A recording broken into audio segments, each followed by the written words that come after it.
Sister Clare Crockett, servant sister of the Home of the Mother, alone with Christ alone.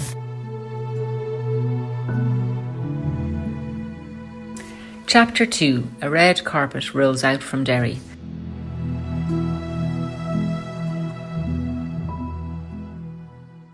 Little Clare was walking down the street, holding her mother's hand, on their way to run an errand. Her mother's grasp suddenly became tighter, and Clare looked around to see what the danger could be.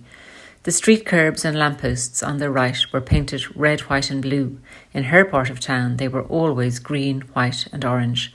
Although she was very young, she knew exactly what the change in colour meant. It was a Protestant street. Full of curiosity, her eyes eagerly scanned the street to see if she could spot a Protestant. Her mother immediately grabbed her ponytail and jerked her head to the left with the firm command, "Don't you even look at them Protestant streets, you hear me?"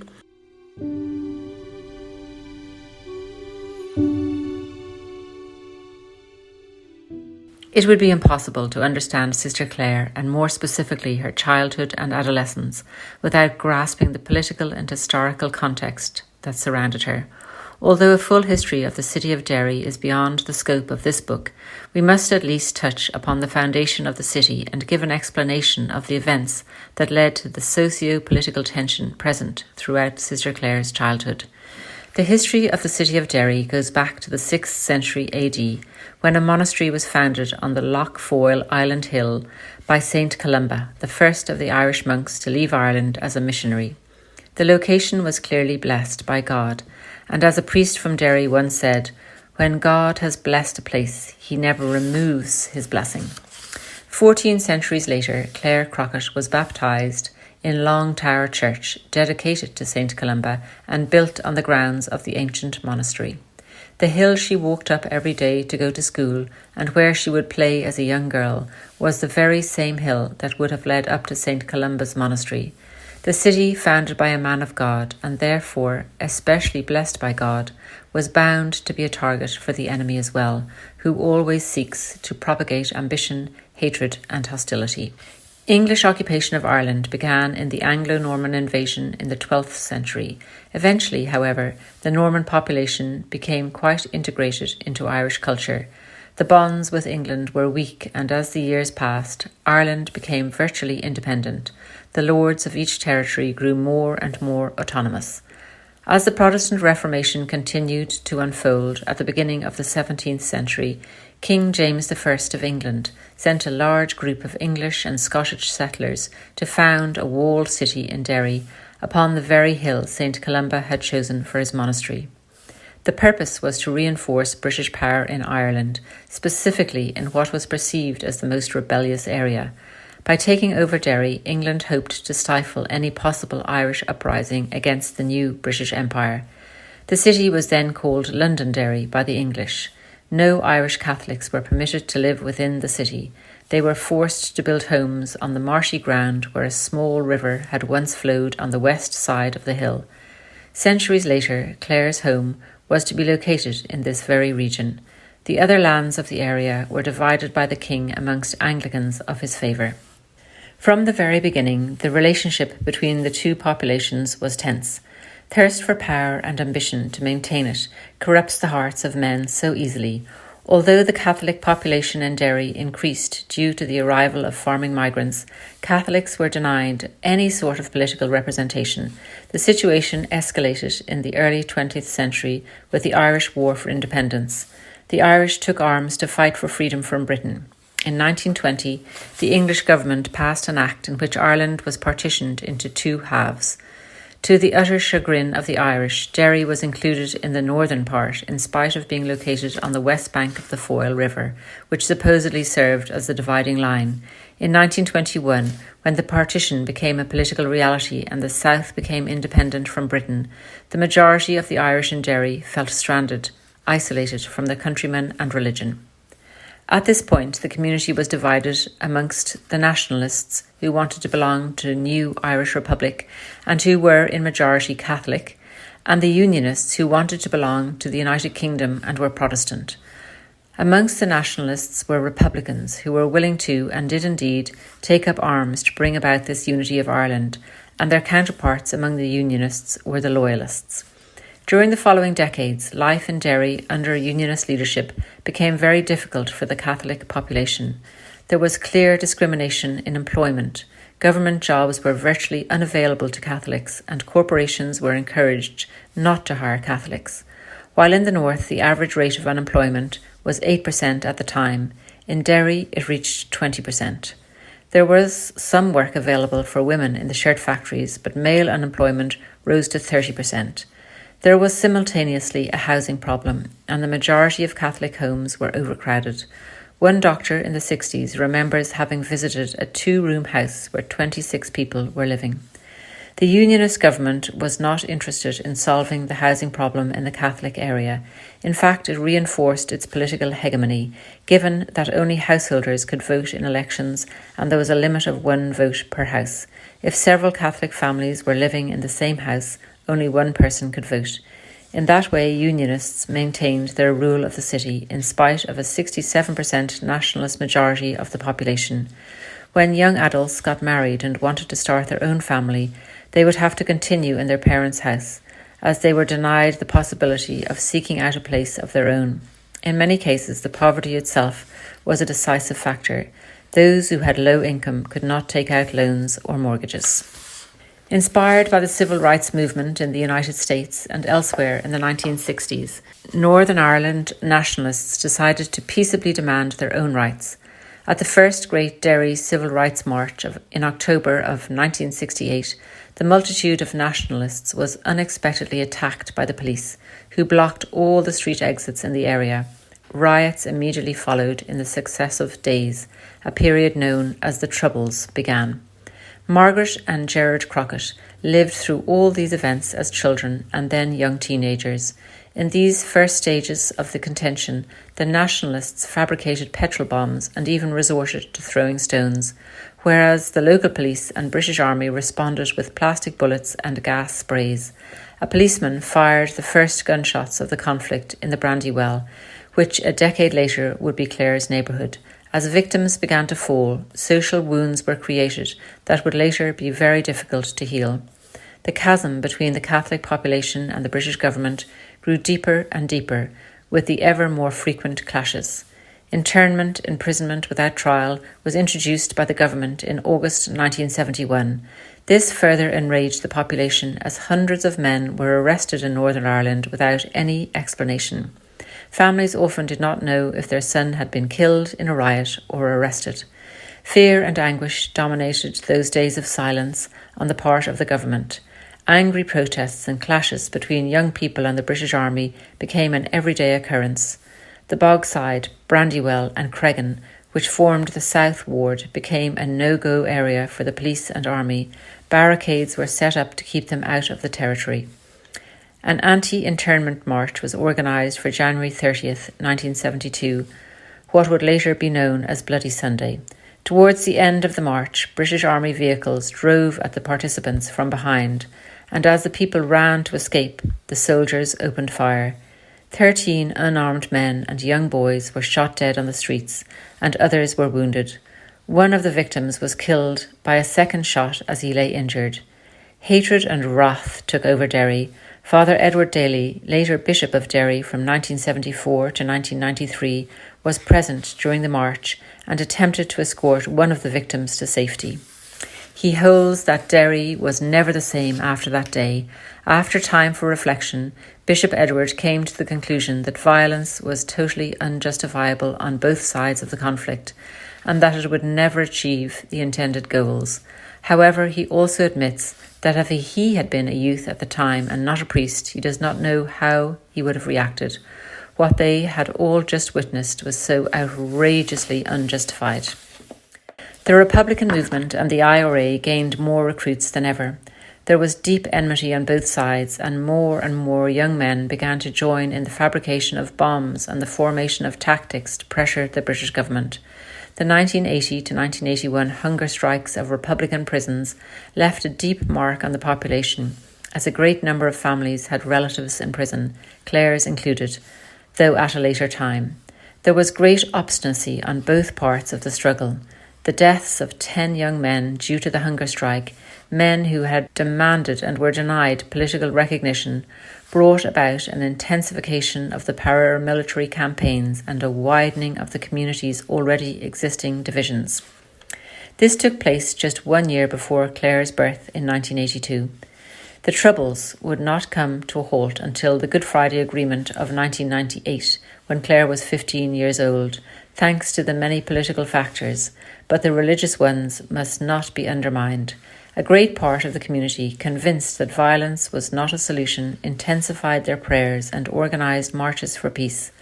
Our Lord's blessing was still upon the city, and he, together with St. Columba, would not let the devil have the last word. Our Lord would later begin to enter Clare's life thanks to the leaders of one of these movements. Although Clare's parents and their siblings were much more affected by the conflicts than Clare, the events in the environment of hatred and bitterness necessarily had a profound impact on her. Bishop Edward Daly wrote that the sad divisions of the society were inherited and in some cases irrational. We can see some of this irrationality in Margaret's prohibition on her daughter to look down Protestant streets, for example. But though irrational at times, this type of reaction resulted from concrete experiences lived on both sides of the population, which were then passed on to the younger generation. Many were willing to take up arms and die for their country if necessary, and transmitted these convictions to their children. Years later, as a sister, Clare would describe how she lived this situation. For political reasons, there is a strong division between Catholics and Protestants in Northern Ireland. When I was living in my country, this conflict and discord was clearly palpable. I have always lived in a predominantly nationalist area that fought for a free Ireland, which implied a complete breaking off from Great Britain. Perhaps coming from such a radical and combative family and environment is what has always made me an all-or-nothing person. Street riots and bombs were still frequent during the 1980s. Although the violence was beginning to ease off somewhat, at least in comparison to the 70s, fear continued to reign. Her mother would recall her joy every time the girls would return home. We would thank God when we got them in the door, because someone else's family might not get their children back in. Some might consider this an exaggerated fear. However, accidental deaths of innocent children did take place. When Clare was just 10, a 14-year-old named Annette McGavigan was accidentally shot on the street as she ate ice cream in her school uniform. When she was 12, a few blocks from her home, another 14-year-old was accidentally shot. Both were students at St. Cecilia's College, where Clare and her sisters would go to school. It was easy to get caught up in the Troubles without looking for it. The 3 Crockett girls were well trained and knew they had to lie down on the ground whenever they heard shootings or a bomb.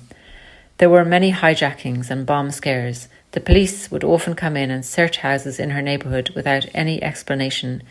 Young fellows would come by at night to pick up the glass milk bottles that the families in the neighbourhood would leave on the doorstep for the production of petrol bombs. If policemen walked or drove into Clare's neighbourhood, they were often attacked with petrol bombs and stones. A bus was set on fire right down the street from her house. When there was a moment of tension, the police would stop them, as they were Catholic, to search their school bags for explosives on the way home from school. Her friend Danielle remembers the soldiers calling them over to let them have a look at their guns. Another day she remembers playing a game outside when masked men walked past them and went up to a nearby building. All of this was the Derry that Clare knew and loved. Despite the dramatic circumstances, Clare and her sisters and friends did not shrink in fear and apprehension. In fact, although they knew well that danger was always theoretically possible, they never had the impression of being underprivileged children and youths. From a young age, they were allowed to play out on the streets in groups and to walk to school. Sharon Doherty, a secondary school friend of Clare, remembers, "We had happy homes and happy communities. We wouldn't have wanted to be anywhere else." And Clare was definitely a happy and joyful young girl, full of ambitious plans for the future. The Derry people are very gifted artistically, and Clare was no exception. Well aware of her talents, every week she had some new idea or project for the future, and her parents would just roll their eyes and laugh. Encouraged by her teachers at school, she soon began to recite Irish poems in the Derry Feis, a traditional Irish festival. She also sang in a choir and acted in shows at school. She loved to write as well. At one point, her dream was to be a famous author. She once dedicated long hours to writing a full chapter book by hand, set in the time period of the Great Irish Famine. Whatever her latest plan for the future, whether to be a writer, a singer, or an actress, there was one aspiration that never changed: fame. She was going to be famous. Early in secondary school, Clare decided to form a band with 3 of her closest friends, Sharon, Danielle, and Michelle. We would talk eagerly about the day when there would be pencil cases with our photos on them and socks with our band name. Sharon confesses that she did not have extraordinary musical talents, but Clare somehow managed to convince her. "You can do it, Sharon. Your voice is amazing." Danielle was also relatively easily persuaded. Clare named Michelle, who truly could not sing, the manager of the band, in charge of providing the tea and the snacks as the other 3 practiced. Their band name was the Electric Angels, and their first song, written by Clare herself, was "Give Us a Chance." Their opening performance was at a Crockett uncle's 40th birthday party. Afterwards, the girls were ecstatic and proud of their success, but they were never asked to sing anywhere again. It seems that they were not so great as Clare initially believed. As time passed, Clare began to see more and more clearly that she wanted to be an actress, and of course, not just any type of actress, but a famous actress. She loved anything and everything that had to do with theatre, acting, writing, reading and directing. Her goal was Hollywood. Her all-or-nothing character came out here, either a famous actress in Hollywood or nothing at all. She was adamant about this dream and nobody dared try to convince her otherwise. Her sister Shauna remembers with a laugh. She had to get a red leather coat because she thought this was going to take her to stardom, just having this red leather coat. She got the coat, and there are many photographs of Clare wearing it, even on her first trip to Spain. Fame was not her only goal. She was also going to be a millionaire. Her friend Rachel remembers her always saying, "I'm going to make it big and I'm going to bring all usins with me." And while Sharon studied away, Clare would sit by her side and write her letters. "When I'm driving up in my Lamborghini with Brian Kennedy and you're stacking shelves in the local supermarket, I'll be saying, 'Brian, stop the car. Sharon's in there. She has no money to feed her wains. Her mammy is still mopping floors and she has 5 to feed, and I'll come and throw you a fiver.'" We can see her playfulness and ironic sense of humour, but we can also see the future she saw for her friends and classmates. Sharon wanted to transcend this destiny through studies, but Clare saw no point in dedicating time to school. She was so certain she was going to be famous. A famous actress would have no need for all that knowledge. At secondary school, she took advantage of her natural intelligence and creativity to pull off essays 15 minutes before class and still get a decent grade. At St. Cecilia's College, her secondary school, drama was offered as an elective course. She immediately went for it. Soon drama, together with English, were to become her favourite subjects, and she chose them for the GCSEs, the National Qualification Exams, taken at age 16. The curriculum in drama class was 70% written and 30% practical, and there was a lot of room for creativity in the classroom.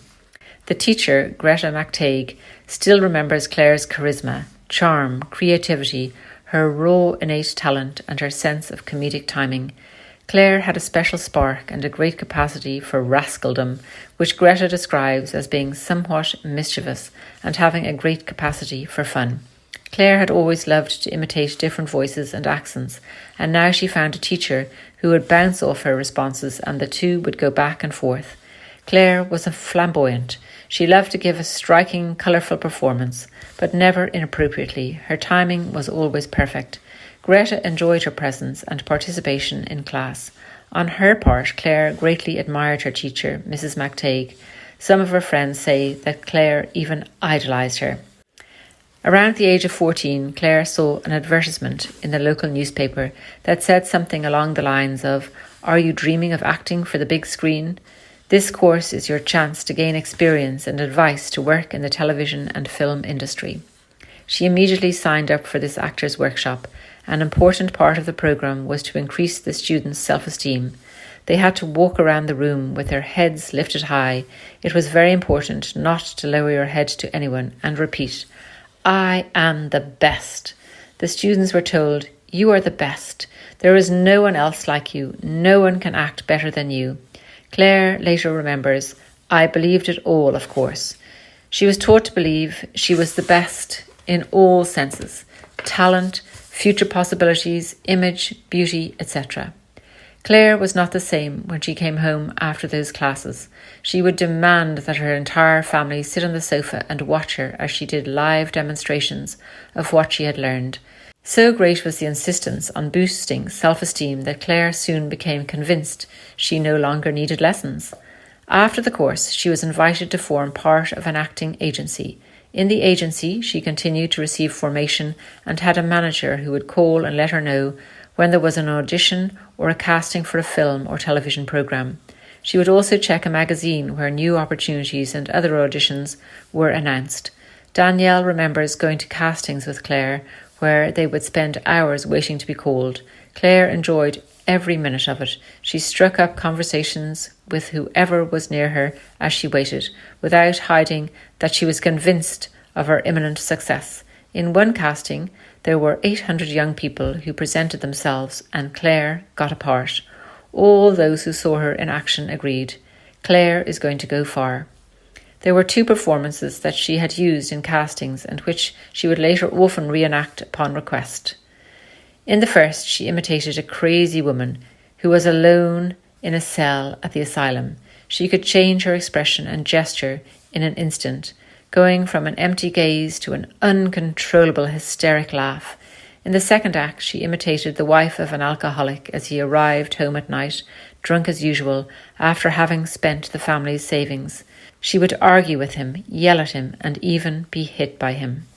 Her immediate success confirmed her talent. She had her first job on England's Channel 4 at the age of 15, and in the following years, she was the presenter on several other programmes. Megan remembers that one television sent home to her family the bloopers of a programme on animal rights. She was filming it, and there were elephants behind her. While she was filming, one of the elephants came over and smacked her with its trunk, and they had to stop. They all found this hilarious, of course, and in spite of Clare's intransigent refusal for it to be played, they would watch it over and over again and show it to friends and family. Channel 4 conserves in their archives one of the programmes Clare did during this period, entitled Time of My Life. At age 16, she interviews several different adults in an attempt to understand the circumstances they grew up in and the environments that surrounded them. After asking Sheila Hughes, a theatric artist from Belfast, about her childhood and youth, Clare also responds to some of Sheila's questions about her own life. As to what she would like to do after school, Clare affirms, I'd really like to do acting. It's a hard job because there are a lot of actresses and actors who want to make it big.